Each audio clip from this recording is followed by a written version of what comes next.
Cowboys are 2-0 for the first time since 2008, but the Eagles, not so much. They now have their first 0-2 start since 2007, but what if they don't win next week? Well, only 3 teams since 1990 who have started 0-3 have reached the postseason. The Chargers in 92, the Lions in 95, and the Bills in 98. We welcome back Eric Allen. You spent 7 seasons in Philly. Eric, help us out here. Can the Eagles be fixed? Yes, of course they can be fixed. It's not going to be an easy fix, but they can be fixed. And I wasn't surprised by the outcome of the game on Sunday. You know, the Dallas Cowboys have been a tremendous team on the road, winning 9 in a row, now 10. You know the defense is going to be inspired, Cowboys-wise, going against DeMarco Murray. But the Eagles cannot get out their way. The first game, they had 7 or 8 penalties offensively. They need to fix that part of the football team. Defensively, the same issues that have been plaguing this team since basically Coach Johnson has passed away. They've always struggled defensively, and they're getting even worse today. You're talking about Maxwell not being able to cover. They've completed anything they wanted in the first game on the right side. He came back this week, and when Wheaton making a great throw in the red zone, a little post route to Terrence. So the same issues defensively that are plaguing this football team, they need to fix that. They don't pressure the quarterback as much as they did last year. But offensively, that's really where the issues are. You get Murray, and you expect Murray to be the down here runner that we saw last year in Dallas. They're running from a shotgun. That's not what he likes to do. That's not his style. Usually in a shotgun, they have McCoy, a guy who's able to make guys miss, who's slippery. That's not Murray's type of running philosophy.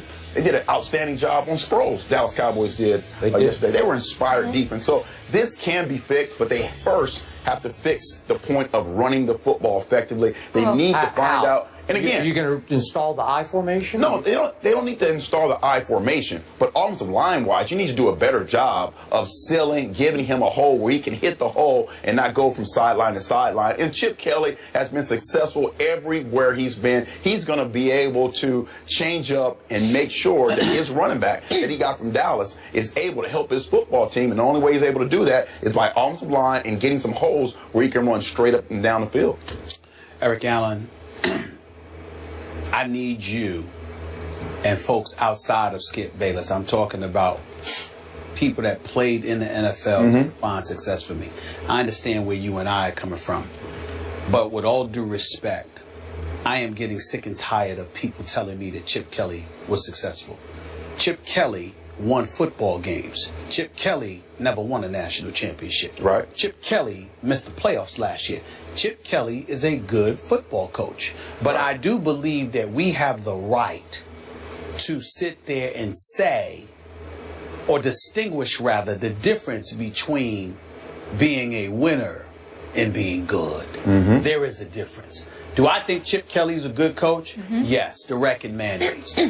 Even though they didn't make the playoffs last year, even though they lost 3 of their last 4 regular season games, and they now have lost 5 of their last 6 regular season games when you consider the fact that they're 0-2 right now.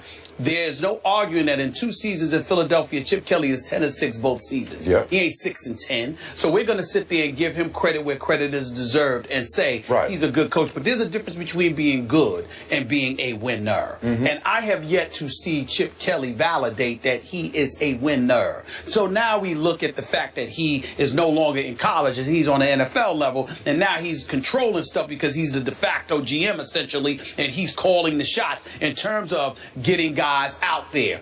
Well, or getting guys on your squad. You brought Byron Maxwell into the mix. Paid him over $60 million. I remember you, Eric. I know you could play. And I know you know when somebody is a bit overrated at that cornerback spot. For sure. Can I get an amen on Byron Maxwell? Oh, you can. Say it. Say it with me. Say amen. Amen. There we go. Because he is struggling just like the rest of the corners. All right. So in that defensive I understand concept. that, but I'm not going to get on Walter Thurman III and other cats. They weren't paid $60 million. Right. And he was. The Saints actually playing pretty good. That's right. Now you got to skip the problem with your inside linebacker spot. Kiko Alonso, fresh off of 2 ACL injuries, you decided to bring him in Philadelphia. He had that left knee bothering him in training camp. You put him out there anyway. He injured again. Mikael Kendricks, he's now out. He's got a problem. He's your inside linebacker. Okay, let's switch to the offensive side. That's just defense. That's just defense. Who's been struggling for a couple years. Who's been struggling for a couple of years now. Yeah. Couple of years now. Not 2 months, 2 years. Yeah. So we're going to get that out the way. Now we go to the offensive side of the ball. Evan Mathis is gone because you want to rescind an offer that you made to him to pump up the back end of his contract. You sit there and say, we want to rely on this offensive line. Backups and Gardner and Barbary and these boys, you relying on them. You can't block. Okay, you got a north-south runner. You asking to run east and west. I'm looking at the Eagles' offense, and you know what I see? What do you see? Softies. Softies. That's right. I said it. I ain't talking about DeMarco Murray. I'm talking about a relatively soft offense. I'm not talking about Sproles. Right. I'm not talking about DeMarco Murray. I'm talking about cumulatively. I'm talking about a unit. This is what I'm talking about. I'm not calling them soft. Jordan Matthews can ball. Yes. He's an elite number 2. Yeah. Just a little bit shy of being number 1. He need another year or so. All right? Don't talk to me about Riley Cooper. Damn it, he need to be on the offensive line because all he does is block. Right. Remember? That's the first time we learned that the criteria for the wide receiver was blocking instead of catching passes. Remember, we didn't know that until Chip Kelly came along, okay? So I'm just looking at these guys, Aguilar and these boys, they got to prove something. They do. First 2 weeks, the Eagles, last point, Eagles were scoreless in 5 of the first 8 quarters of this season with that high-powered offense. You know why? Atlanta punched them in the mouth in the first half. The Cowboys punched them in the mouth in the first 3 quarters. You're talking high powered. They're not high powered anymore. That's where we need to. I agree with that. They lost their explosiveness. Okay, 2 years ago, Deshaun Jackson, the guy who can break the top off, he was too small, too whatever for you in the locker room. I get that, Eric. They need to find a way to get back to running the football. I want to bring Skip in here. I want to bring Skip in here. All I'm saying is this. For the first 2 quarters against Atlanta and the first 3 quarters against Dallas, they weren't just held scoreless. They got punched in the face. Yeah. That's all I'm saying. That's what I mean. So somebody punches you in the face and you don't respond, that's usually the definition of soft. Now, I could be wrong, Skip, but all I know is whatever hood you want to pick, white, Hispanic, black, whatever, what's known as soft is when somebody punches you in your face or in your mouth and you have no response. That is what the Eagles have been for 5 quarters. Check those penalties. That is a fact. Check those penalties. So, yeah, too many daggone penalties. Yeah. All I'm saying to you is Philadelphia Eagles. When you're trying to punch somebody in the mouth and someone's holding you back, okay, that's penalties. Holding them back. All right. You can say that. Go ahead, Skip. All right. Go ahead. Let's hold that thought, Skip. We don't want to cut you off, and we need to take a break, so we will revisit your side when we return here on First Take. Keep it here. Skip knows softies. I'm with Eric on this one. Now, I can't fix how good Sam Bradford is because I never liked him from the start before that first draft. Watched him at University of Oklahoma every snap, never loved him. Bad idea to take him number 1. I'm not sure the running game is fixable, but it can still be decent. And I think Philly can still be pretty good. Even though I'll be the first to admit I raved about them through the preseason because they were sensational for all 4 games. Yeah. And I slightly overrated what that meant to this.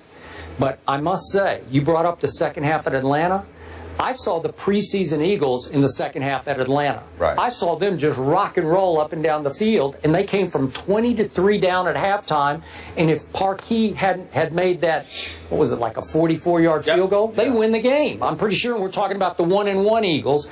And in a way, because you got Philly roots, you tend to overreact a little bit like Philly fans overreact, especially after Dallas does that to you. Yeah. Really, it's the 4th straight year they've lost at home to Dallas, but it's 3 straight years Chip Kelly has lost at home to Dallas. Yeah. Can I give my Cowboys defense a little bit of credit instead of heaping all the blame on Chip Kelly? Because in 3 tries at home against my Cowboy defense, Chip Kelly has averaged 13 points a game. That's phenomenal. Against every other opponent at home, Chip Kelly has averaged 30 points a game. That's wow. Okay, no, what that says something. Like they've got your number here. And by the way, not that I'm going to defend Byron Maxwell because you're dead right about everything you've said, but remember, somehow my Cowboys held on to the football for 40 minutes of that game. They dominated the first half in time of possession, so it's 40 minutes to 20 minutes. So that means Byron and company are on the field, and you can certainly speak to this. It's a lot of snaps, man. Yeah, tired. I mean, you're just worn out. Yep. You're right. And I think a couple things when you're playing the Cowboys, we always talk about time possession, not important with the Eagles. It needs to be important. important when you play the Cowboys because what they need and want to do in running the football. Yeah. And the running game needs to be fixed more like the Patriots when they run LeGarrette Blount. That's the adjustment that Chip Kelly needs to make with the running game as far as DeMarco Murray is concerned. And I agree with you. I think the Cowboys don't get enough credit or didn't get enough credit of doing a good job. Now, I knew they were going to do a good job against Murray because you know what? You're pumped up. You're excited about playing. You know, that guy, even the punter. And I don't think pushing the sideline. Yeah, but the job they did against Sproles was spectacular. It was pretty good. Sproles has been successful in any type of situation. They did an outstanding job against Sproles. So I think LeGarrette Blount more for the Eagles running game and the defensively, they need to pressure the quarterback more. Ladies and gentlemen, first of all, it wasn't just about the Eagles defense. It wasn't just about the Dallas Cowboys holding on to the football.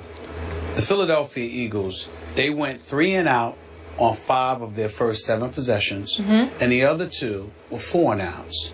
They were doing nothing offensively. Now, Darren Sproles, keying on him, definitely had something to do with it.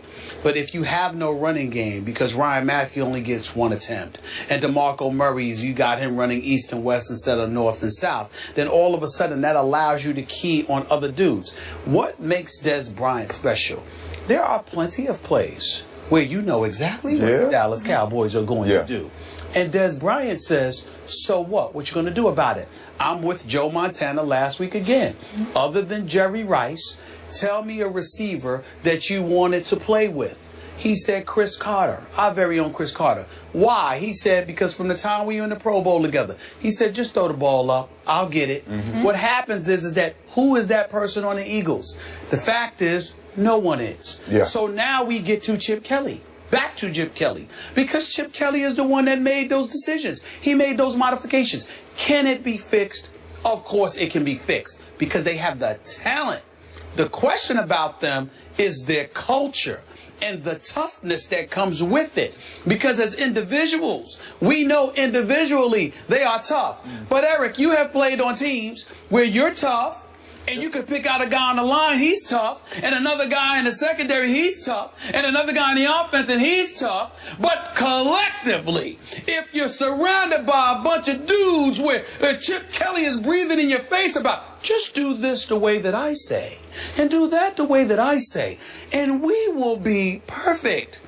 That ain't the man's game that we are accustomed to see. So how did Chip Kelly, what was his first 2 years record? 10-6, 10-6? Right. And then last year they got to 9-3, if I remember, before they cratered? That's right. How did they do that? You also have to remember, because we all know that the man knows football and he can coach. Nobody's saying otherwise. The problem is that those were with other players. He got rid of 9 different dudes, all contributing for other teams right now. He has changed the culture of this team. The guys you're talking about who will be able to make a play even when the play looks like those guys are gone. John McCoy, they're a guy who can make something out of nothing. They're not tough guys. They're just talented guys. I'm sorry. Y'all finally hearing me now? No, but you've been talking about soft. I'm talking about talent, man. I'm saying they're talented guys. They ain't tough. Talented, not tough. Let's leave it there. You ain't tough. What are you? I'm talented. You ain't tough. What are you? You're not in the league. You're soft. Got to be a rough rider. It's football. It's got to be a rough rider. This ain't tennis.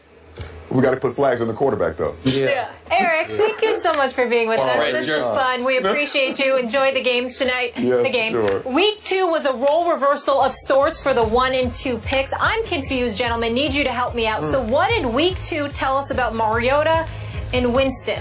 They'll break that down coming up.